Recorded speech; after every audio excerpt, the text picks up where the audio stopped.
હમણાં એક જગ્યાએ હું મહેમાન તરીકે ગયો અને જે ગરદણી હતો એ ગરદણીને 3 વર્ષનો એક છોકરો ને એક છોકરો હતો એ 6 વર્ષનો.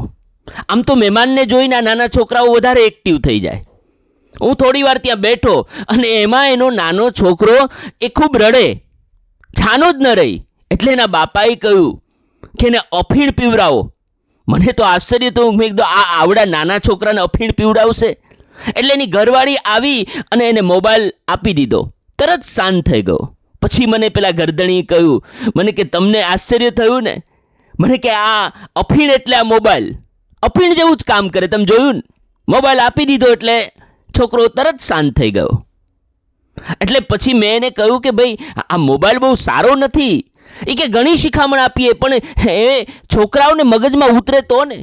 પણ પછી મેં કહ્યું કે શિખામણની સાથે સાથે આપણે બાળકને જે કહીએ ને એના મગજમાં નથી ઉતરતું, પણ આપણે કરીએ ને એ બાળકના મગજમાં ઉતરે. એટલે આપણે જ જો મોબાઈલ જોવાનું બંધ કરીએ ને તો આપોઆપ એ બાળક મોબાઈલ જોવાનું બંધ કરી દેશે. વળી પાછો એ ગરદણી એની વાઈફને સમજાવ્યું કે તું જ વધારે મોબાઈલ જો.